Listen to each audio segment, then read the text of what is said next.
আসসালামু আলাইকুম ওয়া রাহমাতুল্লাহ।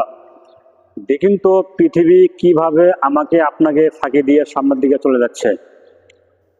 আলী রাদিয়াল্লাহু তাআলা আনহু থেকে বর্ণিত রাসূল সাল্লাল্লাহু আলাইহি সাল্লাম বলেছেন যে ইহকালীন সময়গুলো ধেয়ে চলে যাচ্ছে এবং পরকালীন সময়গুলো সামনে আসতেছে, অগ্রসর হচ্ছে।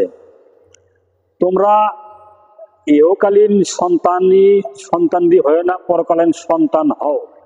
সম্মানিত উপস্থিতি, আল্লাহ রাসূল সাল্লাল্লাহু আলাইহি সাল্লাম আমাদেরকে উল্লেখ করে বললেন যে তোমরা ইহকালীন যে জীবন ব্যয় করছো, সময় ব্যয় করছো, তা চলে যাচ্ছে এবং সামনে যে সময় আসতেছে সে পরকালীন সময় আসতেছে।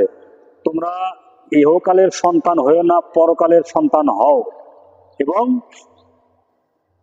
ইহকালীন এখন এই হিসাব নিকাশ নেওয়া হবে না, পরকালীন যখন আমাকে আপনাকে যেতে হবে তখন পরকালীন হিসেব নেওয়া হবে।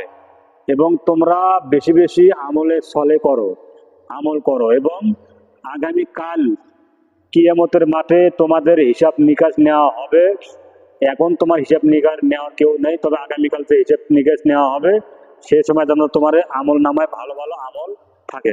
সম্মানিত উপস্থিতি, দেশ এবং প্রবাস থেকে যারা আমাদের এই ভিডিও দেখছেন, আমাদের যে যার বয়স অনেক দিন চলে গেছেন, 20, 30, 40, 50, 60, 70 বছর চলে গেছেন, আমরা কি করলেন? আমাদের এখনো সময় আছে যাতে আমরা আমল করতে পারি।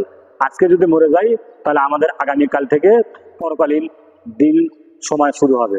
অতএব এখনো আমার আপনার সময় আছে, যেহেতু আমি আর আপনি এখনো আমল করতে পারবো, এখনো আমল করতে থাকবো ইনশাল্লাহ। আসসালামু আলাইকুম রহমতুল্লাহ।